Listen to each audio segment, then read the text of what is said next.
दोस्तों, हुजूर अकरम सल्लल्लाहु अलैहि वसल्लम के रोजा मुबारक के ऊपर जो उभार दिखता है, बहुत से लोगों के मुताबिक कहा जाता है कि यह एक शख्स की कब्र है और कुछ लोगों का कहना है कि यह एक खिड़की है। मगर दोस्तों, जब गुंबद ए खजरा की खिड़की यानी इस उभार को खोला गया तो मदीना मुनव्वरा में ऐसा करिश्मा हुआ जिसे सुनकर आपका ईमान ताजा हो जाएगा। आज की इस वीडियो में जब आप खुद देखेंगे तो हैरान रह जाएंगे। इसलिए आपसे गुजारिश बस इतनी सी है कि इस वीडियो को आखिर तक जरूर देखिएगा। और प्यारे नब्बी सल्लल्लाहु अलैहि वसल्लम का नाम सुनकर आपने इस वीडियो को लाइक तो किया ही होगा। तो आइए शुरू करते हैं आज की वीडियो। दोस्तों, बहुत से लोगों के मुताबिक गुंबद ए खजरा के ऊपर नजर आने वाले उभार को न सिर्फ एक कब्र समझा जाता है, बल्कि उसको बातें बनाते हुए गुंबद ए खजरा को शहीद करने का मशवरा भी दिया जाता है और कहा जाता है कि इसके ऊपर एक बंदे की कब्र है और देखा जाए तो यह कब्र जमीन पर होनी चाहिए। अस्तगफिरुल्लाह। प्यारे दोस्तों, जब यह बातें सामने आईं तो यकीन जानिए, इस पर यकीन नहीं आता कि ऐसा भी हो सकता है, लेकिन इसके बारे में कोई इल्म नहीं था। तो हमारे एक दोस्त ने इस पर तहकीक की। वह बताते हैं कि हमने सोचा हम इसकी तह तक जाएंगे और असल माजरा क्या है यह पता लगाएंगे। तो फिर हमारे दोस्त ने अपने एक अजीज अहले सुन्नत दोस्त से जिक्र किया कि यह माजरा क्या है, यह रोशन है या यह किसी शख्स की कब्र है। तो हमारे उस अहले सुन्नत के दोस्त ने कहा कि हाँ, सऊद बिन अब्दुल अजीज के दौर में एक शख्स रोजा मुबारक पर चढ़ाया गया था कि उसको शहीद किया जा सके, लेकिन अल्लाह ताला को यह मंजूर न था तो उस पर बिजली गिरी और वह शख्स वहीं पर मर गया, जिसे बाद में नीचे उतारने की बहुत कोशिश की गई लेकिन उतार न सके। फिर उस शख्स को उधर ऊपर ही दफन कर दिया गया। तो हमारे दोस्त कहते हैं कि ना जाने उनका दिल इस बात को नहीं मान रहा था कि रोजा ए रसूल सल्लल्लाहु अलैहि वसल्लम पर किसी की कब्र भी हो सकती है, और फिर खुदा न खास्ता ऐसा है तो यह गुंबदे खजरा को शहीद करने की नीयत के जुर्म में ऐसा हुआ था, तो फिर उसे दोबारा शहीद करने की कोशिश जारी थी, जबकि उनके सामने उस आदमी का इबरतनाक अंजाम मौजूद है। दोस्तों, ये बहुत ही अजीबोगरीब सवालात थे। तो फिर मेरे दोस्त बताते हैं कि मदीना मुनव्वरा के लोगों से इस बात की सच्चाई पूछी जाए जो वहां रहते हैं कि यह क्या माजरा है। दोस्तों, हमारे वह दोस्त बताते हैं, जब मैंने उन दोस्तों से पूछा और मेरी बात एक दोस्त से मस्जिद ए नबवी शरीफ इंतजामिया के अहलकारों से भी करवाई गई, लेकिन कोई नतीजा ना निकला कि यह क्या है। किसी को भी नहीं पता, या शायद कोई बताना ही नहीं चाह रहा, लेकिन इसको कोई कब्र भी नहीं बता रहा था कि यह कब्र है। इसीलिए मुझे ज्यादा हैरानी हुई। फिर हमारे वह दोस्त बताते हैं कि उनकी मुलाकात एक सऊदी में रहने वाले एक शख्स से हुई जिससे तकरीबन पिछले 3 सालों से मुलाकात का सिलसिला जारी था। तो मैंने उससे पूछा, क्यों भाई, यह क्या माजरा है? मैंने गुंबद ए खजरा के ऊपर की वह उभार वाली तस्वीर सेव कर रखी थी। जब उसको दिखाई तो फिर वह खुद भी एक बार देखकर परेशान हो गया और लानत का इजहार करने लगा। लेकिन जब मैंने उसे बताया कि बाज लोग कहते हैं कि यह कोई कब्र है, मेरी इतनी सी बात पर उसके चेहरे का तो जैसे रंग उड़ गया और वह बोला कि क्या रोजा ए रसूल सल्लल्लाहु अलैहि वसल्लम के ऊपर किसी की कब्र है, यानी आप सल्लल्लाहु अलैहि वसल्लम के कब्र के ऊपर किसी शख्स की कब्र। तो फिर मैंने उसको बताया कि यही तो सारा मामला है कि मेरा भी दिल नहीं मान रहा है और मैं भी पहली बार ही गौर कर रहा हूं। खैर दोस्तों, वो शख्स बताता है कि उसने मुझे कहा कि तुम अभी जाओ, बाद में मोबाइल पर कॉल करके पूछना, मैं भी इसके बारे में मालूमात हासिल करके तुमको बताता हूं। फिर कुछ दिनों के बाद अचानक मेरे जहन में यह ख्याल आया कि यह वाकया सऊद बिन अब्दुल अजीज के दौर का है, यानी लगभग 90 साल पहले पुराना है।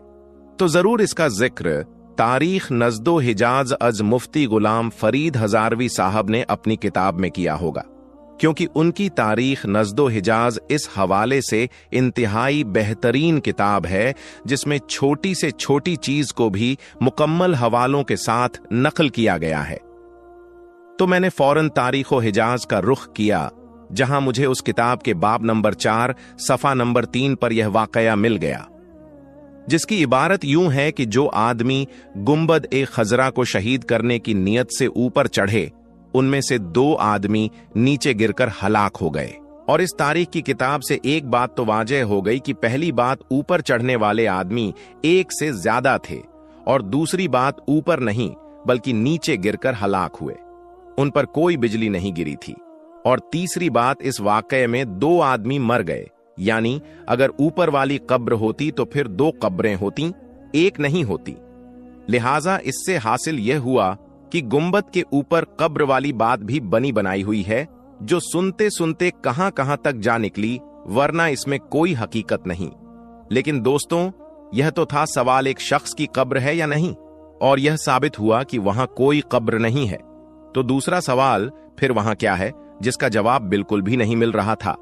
हत्ता कि इस मदनी दोस्त को भी मेरे दोस्त ने कॉल की तकरीबन 1 महीने बाद, लेकिन उसका कहना था कि यह वाकया बहुत तवील है और एक लंबी रिसर्च की जरूरत है। मेरा दोस्त समझ गया कि या तो यह वाकया जाहिर ही नहीं करना चाहते, या फिर वाकया ही बहुत कदीम चीज है जिसके लिए बहुत रिसर्च दरकार हो। लेकिन इसी असना में अल्लाह ताला की मदद हासिल हुई और एक हदीस शरीफ नजरों से गुजरी जो कुछ इस तरह थी। रिवायत है कि मदीना के लोग कहत में मुब्तला थे, तो उन्होंने हजरत आयशा सिद्दीका रजियल्लाहु ताला अन्हा से अपनी मजबूरी बताई। तो अम्मा आयशा रजियल्लाहु ताला अन्हा ने फरमाया कि हुजूर पाक सल्लल्लाहु अलैहि वसल्लम की कब्र के पास जाओ और रोज़ा-ए रसूल के ऊपर एक खिड़की आसमान की तरफ इस तरह से खोलो कि कब्र अनवर और आसमान के दरमियान कोई पर्दा न रहे। रावी कहते हैं कि उन्होंने यह जाहिर किया कि बस फिर बहुत ज्यादा बारिश हुई, हत्ता कि खूब सब्जा उग गया। ऊंट इतने मोटे हो गए कि जैसे चर्बी से फट पड़े। लिहाजा इस साल का नाम रखा गया आमुल फतह, यानी सब्जा और कुशादगी का साल, और इसको बहुत सारे लोगों ने रिवायत किया है। दोस्तों, इस हदीस मुबारका के बाद हमें हमारे दूसरे सवाल का आसानी से जवाब मिल जाता है कि जिन लोगों ने गुंबद-ए-खजराबाद में तामीर किया था मस्जिद की शान व शौकत की खातिर, फिर उन्होंने ही जरूर इसमें यह खिड़की छोड़ी होगी। लेकिन दोस्तों, दूसरी तरफ बहुत से लोग इन रिवायत का इनकार करते हैं कि यह ज़ैफ रिवायत है, और वह क्यों इन रिवायत का इनकार करते हैं, इस पर भी हम बात करते हैं कि वह किन वजूहात की बिना पर इन रिवायत का इनकार करते हैं। दोस्तों, कुछ लोगों का यह ख्याल है यह कब्र रसूल सल्लल्लाहु अलैहि वसल्लम पर मौजूद गुंबद-ए-खजरा पर जो खिड़की है वह हजरत आयशा सिद्दीका रजियल्लाहु ताला अन्हा के कहने पर सहाबा इकराम ने उस वक्त खुली छोड़ी थी जब एक दफा मदीना में कहत पड़ गया था। इस रिवायत के इनकार में भी मुख्तलिफ वजूहात और मुख्तलिफ रिवायत मिलती है, यानी दूसरे रावी यह बात कहते हैं और तारीख के हवाले से साबित है हजरत आयशा रजियल्लाहु ताला अन्हा की जिंदगी में हुजरा-ए-आयशा, जिसमें नबी-ए-करीम सल्लल्लाहु अलैहि वसल्लम की कब्र थी, वो अपने इसी हालत में बरकरार है जिस तरह से नबी-ए-करीम सल्लल्लाहु अलैहि वसल्लम के जमाने में थी, यानी कुछ हिस्से पर छत लगी हुई और कुछ हिस्सा बगैर छत के खुला था। मतलब कब्र नबी सल्लल्लाहु अलैहि वसल्लम ऐसी नहीं थी कि मुकम्मल ढकी हुई हो, जैसा कि सही बुखारी में आयशा रज़ियल्लाहु ताला अन्हा से मरवी है। आप सल्लल्लाहु अलैहि वसल्लम जब अस्र की नमाज पढ़ते, जब उस वक्त हुजरे में धूप रही होती थी, और यह साबित नहीं कि आपके बाद हजरत आयशा सिद्दीका रज़ियल्लाहु ताला अन्हा की जिंदगी में कोई ऐसी तब्दीली की गई हो जिसकी वजह से कब्र मुबारक ढक गई हो। लिहाजा इसमें सुराख बनाने का सवाल ही पैदा नहीं होता। हुजरा-ए-आयशा रज़ियल्लाहु ताला अन्हा को वलीद बिन अब्दुल मलिक ने अपने अहद में मस्जिद में शामिल किया जब उन्होंने मस्जिद नबवी सल्लल्लाहु अलैहि वसल्लम तामीर की। फिर वलीद बिन अब्दुल मलिक ने ही हुजरा-ए-आयशा यानी कब्र नबी सल्लल्लाहु अलैहि वसल्लम के इर्द गिर्द ऊंची दीवार खड़ी करके ढक दी और पूरा रखा ताकि सफाई वगैरह के लिए अंदर उतारा जा सके। प्यारे दोस्तों, आप इस हवाले से क्या सोचते हैं? हमें कमेंट बॉक्स में अपनी राय का इजहार जरूर करें। दोस्तों, इस वक्त सोशल मीडिया पर बहुत सारे वीडियो वायरल हो रहे हैं जिनमें बताया जा रहा है कि इस साल यानी कि 2026 में कयामत आने वाली है और 2026 का रमजान उल मुबारक इस दुनिया का आखिरी रमजान होने वाला है। ऐसे वीडियो आपने भी बहुत सारे देखे होंगे जिनमें बताया जा रहा है कि 2026 में इस दुनिया का अंत हो जाएगा, यानी कि इस दुनिया में कयामत आ जाएगी। तो अब सवाल यह उठता है कि क्या सच में आने वाले साल यानी कि 2026 में कुछ ऐसा होने वाला है जिस वजह से 2026 का रमजान उल मुबारक इस दुनिया का आखिरी रमजान होने वाला है और इसके बाद इस दुनिया में कयामत बर्पा हो जाएगी। तो दोस्तों, आज हम आपको आपके इन्हीं सवालों के जवाब देने वाले हैं और आपको बताने वाले हैं कि कयामत से पहले आने वाला आखिरी रमजान कैसा होगा, यानी कि आखिरी रमजान के अंदर कौन कौन सी निशानियां देखने को मिलेंगी और क्या 2026 में आने वाला रमजान इस दुनिया का आखिरी रमजान होगा। इस हवाले से अल्लाह के प्यारे नबी ने क्या फरमाया है, और यही नहीं, साथ ही आपको यह भी बताने वाले हैं कि 2026 को लेकर इंटरनेशनल एजेंसी नासा ने हाल ही में क्या बड़ा बयान दिया है, जानकर आपके भी रोंगटे खड़े हो जाएंगे। इसलिए आज का यह वीडियो आप सभी के लिए बहुत खास है। आप इसको आखिर तक जरूर देखें। और सबसे पहले, अगर आपको कयामत के दिन पर पूरा यकीन है तो आप इस वीडियो को दिल से एक लाइक जरूर कर दें और मेहरबानी करके इसे शेयर भी कर दें ताकि और भी लोगों तक यह जानकारी पहुंच जाए। तो चलिए दोस्तों, शुरू करते हैं।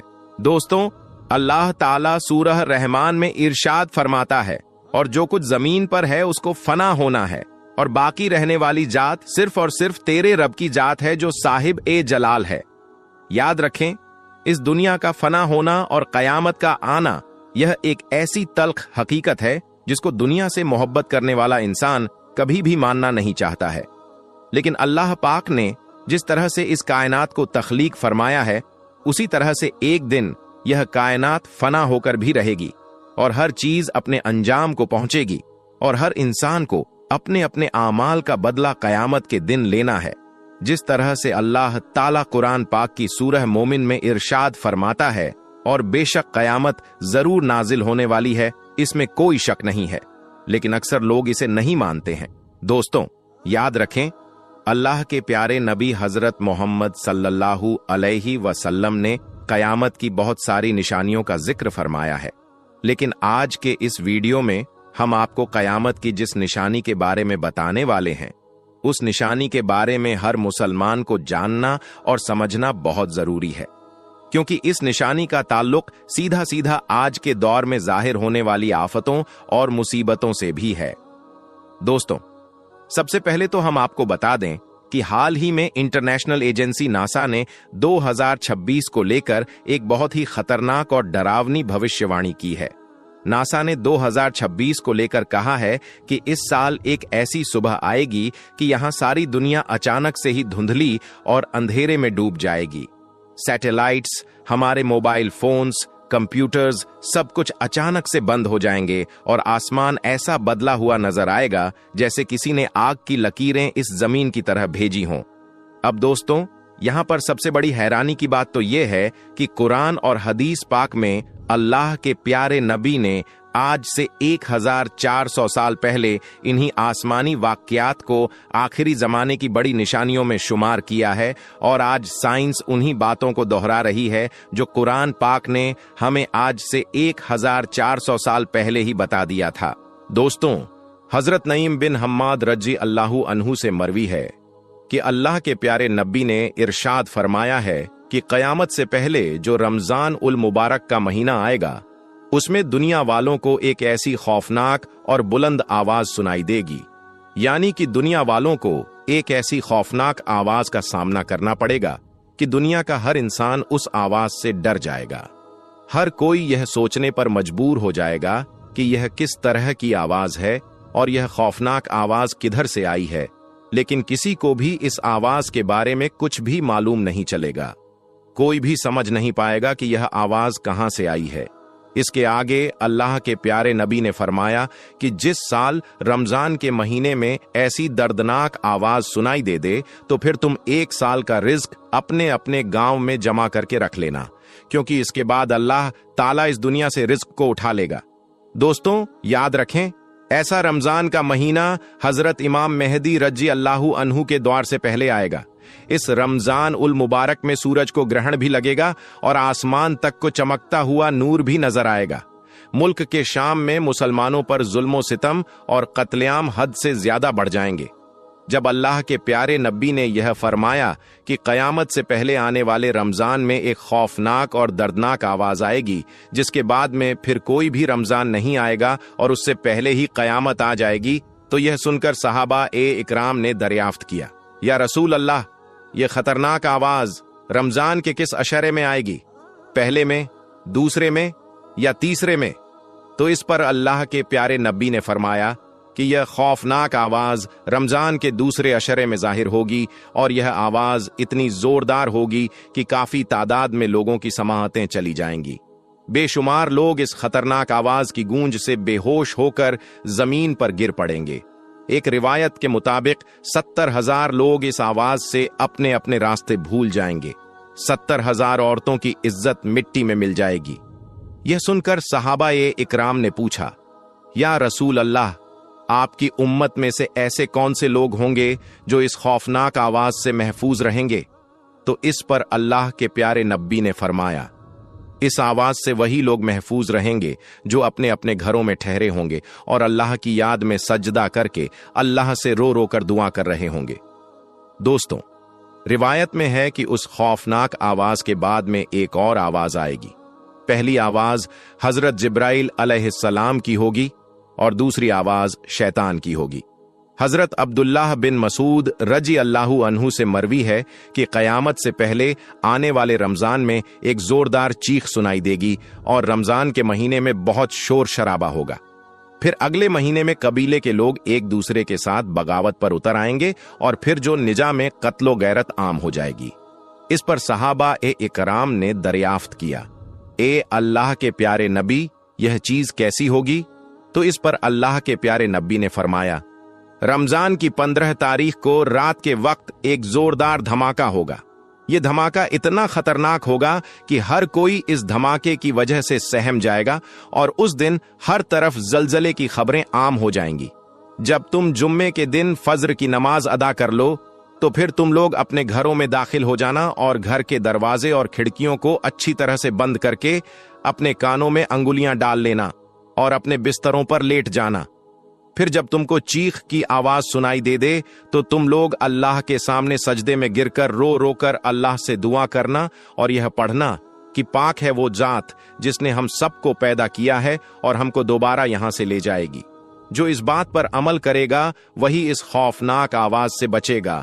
और यह भी याद रखना, जिस 15 रमजान को यह आवाज आएगी उस रात चांद को ग्रहण भी लगेगा और फिर सुबह सूरज को भी ग्रहण लगेगा।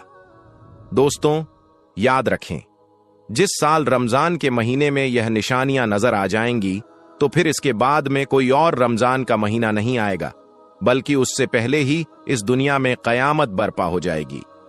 उस रमजान के बाद दुनिया में बड़े बड़े फितने पैदा होंगे और हर कोई एक दूसरे की जान का प्यासा हो जाएगा।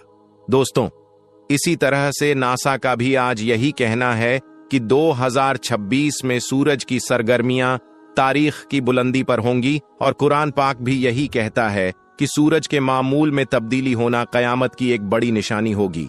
याद रखें, आज साइंस कुरान की हर सच्चाई को दुनिया के सामने रख रहा है। इसी तरह से कुरान पाक में एक और जगह पर फरमाया गया है कि जब सितारे बेनूर हो जाएंगे तब इस दुनिया में कयामत आएगी। और आज साइंस भी सोलर के हालिया तूफान के बारे में यही कह रहा है कि आसमान से रोशनी गायब हो जाएगी, सितारे धुंधले पड़ जाएंगे और आसमान में एक ऐसा धुआं छा जाएगा जिसकी वजह से सितारों की रोशनी जमीन तक नहीं पहुंच पाएगी। लेकिन कुरान पाक ने यही बात आज से 1400 साल पहले ही हमें बता दी थी। मगर इन सब निशानियों का मतलब यह बिल्कुल भी नहीं है कि कयामत इसी साल यानी कि 2026 में ही आएगी और इस साल का रमजान दुनिया का आखिरी रमजान ही होगा। जो लोग ऐसा बोल रहे हैं वो सरासर झूठ और गलत कह रहे हैं। आप सिर्फ और सिर्फ इस बात को याद रखें कि कयामत का इल्म सिर्फ और सिर्फ अल्लाह ताला के पास है, लेकिन उसकी तैयारी करने का वक्त हमारे पास में है। ये तमाम बातें, ये तमाम भविष्यवाणियां चाहे किसी की भी हों, ये सिर्फ दुनियावी बातों को सनसनी बनाने के लिए हैं। असल हकीकत तो वो है जो कुरान और हदीस हमें बताती है। याद रखिए, कयामत एक अटल हकीकत है और उसकी निशानियां हमें सिर्फ खबरदार करने के लिए हैं, ना कि खौफ ज़दा करने के लिए। इसलिए हम सबको अपनी जिंदगी में इन निशानियों से सबक हासिल करना चाहिए और अपनी अपनी आखिर तक की तैयारी करनी चाहिए।